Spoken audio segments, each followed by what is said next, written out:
An Baxian, or the Hidden Eight Immortals, is the 8 magical cultivated tools associated with 8 Daoist immortals, as we have introduced in the previous video. You can find it in the description below. Today, we will continue with the Jade Tablet and Lotus of the An Baxian Daoist symbols. Make sure to subscribe if you want to know more about Daoism from Daoist cultivators. The third Daoist symbol we introduce is the Jade Tablet, which is Cao Guojiu's magical cultivated tool. In the representation of men, women, old and young, rich and poor, noble and lowly, Cao Guojiu represents the noble. In Daoist cultivation, the Jade Tablet symbolizes the belief in truth and principle. Although it is commonly found in later interpretations that the Jade Tablet is the yin-yang clapper, which is a musical instrument used in some regions of China for rain prayers. The more accurate and original version of Jade Tablet is perhaps not a musical instrument. Considering Cao Guojiu's status, image, and earlier records, the Jade Tablet's prototype is actually the Jade Ceremonial Tablet, which ancient China officials held when discussing state affairs with the emperors. This was a standard accessory for civil officials. The history of the ceremonial tablet is very long, with the earliest mentions dating back to the Xia dynasty, which is around 2070 BCE to 1600 BCE. More verifiable records show that as early as the Zhou dynasty, the Book of Rites, which is Li Ji, detailed specific shapes and usage norms, giving it at least a 2,000-year history. The ceremonial tablet, held in front of the body with 2 hands, required dignified posture. Officials will record their tasks and speeches on it in advance, similar to a modern speech note. Different forms of the tablet indicates the rank of the officials. Therefore, the ceremonial tablet represents the solemn etiquette of the state, embodying the rules and principles governing its operation. The prototype of the ceremonial tablet is Gui.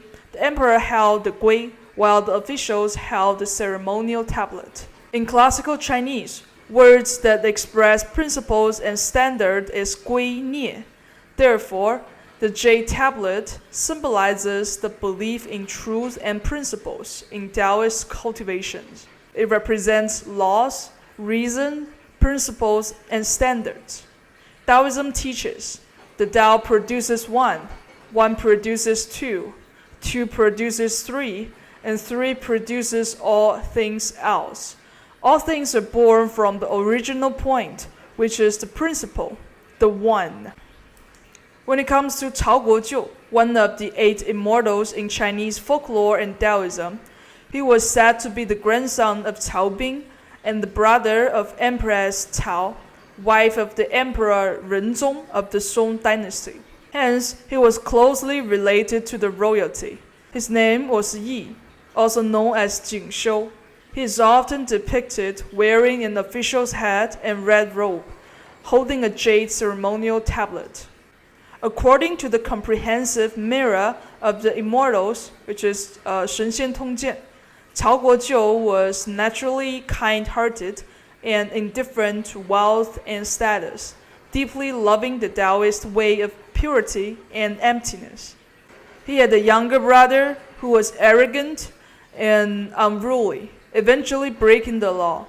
Cao Guojiu felt deeply ashamed and retreated to the mountains and caves, focusing on studying great truth, wearing really simple clothes and a straw hat, and often fasting for days. One day, he met the 2 grandmasters, Zhong Lichen and Lu Dongbing, which, by the way, we introduced them in the previous video. Feel free to check it out. The grandmasters asked, "We heard you are cultivating. What are you cultivating?" Cao Guojiu replied, I'm cultivating the Tao. The Grand Masters ask, where is the Tao? Cao Guojiu pointed to the sky. The Grand Master asked again, where is the sky? Cao Guojiu pointed to his heart. The Grand Master smiled and said, if the heart is empty, the sky is the Tao. You have already seen your true nature. And then the Grand Masters teach him the secret techniques of returning to truth and let him into the ranks of immortals. Click like and subscribe if you find our content interesting. Let us know anything you want to know about Daoism in the comments below. The fourth symbol we introduce is Lotus, which is He Xiangu's magical tool. In the representation of men and women, old and young, rich and poor, noble and lowly, He Xiangu represents women. In Daoist cultivation, the lotus symbolizes the belief in clarity and tranquility. In Chinese traditional culture, whether Daoist, Confucian, or Buddhist, the lotus has always been cherished. This admiration is closely related to the characteristics of the lotus plant itself. The lotus grows rooted in the muddy water of ponds, drawing nutrients from the filthy muck. Despite its origin in foul-smelling mud, the blossoming flower remains unstained, with water droplets sliding off its petals without leaving a trace. Hence, in Chinese culture, a person with noble character is often linked to the lotus, described as emerging unsustained from the mud. Therefore, in Daoist cultivation, the lotus represents clarity and tranquility, maintaining inner peace and avoiding the defilement of the mundane world, striving for the Tao, transcending worldly desires, and not being polluted by earthly temptations. The stories of He Xiangu, the owner of the lotus, exemplifies clarity and tranquility. As a woman in feudal society, to detach from the mundane world and pursue the Tao was even more difficult, and therefore more remarkable. According to the Guangdong General History, or the Guangdong Tongshi, He Xiangu was from Zengcheng, the daughter of He Tai. She was born during the Kaiyao period of the Tang Dynasty. At her birth, purple clouds surrounded the room, and she had 6 fine hairs on her forehead. By the age of 4, she could lift objects weighing 1 jin, which is about 15 kilograms. She was very good to her parents, quiet and gentle in nature. He Xiangu lived in Chungang, a place known for its mica production. One time, she dreamed of an old lady who taught her the method of consuming an elixir, gradually making her feel light and healthy. Then, she wrote a poem that read, Feng Tai's mica is like heavenly flowers, refined into hibiscus white cloud sprouts, laughing at the deluded governor of Golou.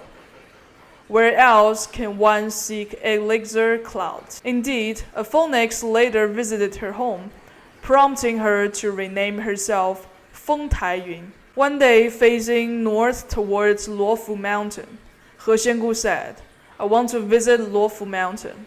Her parents found her words strange. Without telling her, they secretly arranged a marriage for her. On her wedding night, she suddenly disappeared, leaving behind a poem between the screen and inkstone, which read, Magu scolds me for lingering in the dust. Once separated, the paths to the immortality are far apart.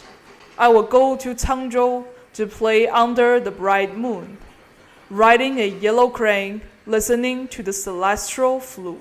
The next morning, they found only a shoe left by the well. Shortly after, a Daoist from Luofu Mountain arrived, having seen He Xiangu at Magu Rock, a place far from where He Xiangu lived and impossible to travel overnight for any ordinary woman. He Xiangu told the Daoist, Go to Zengcheng and tell my family to retrieve the shoe from the well.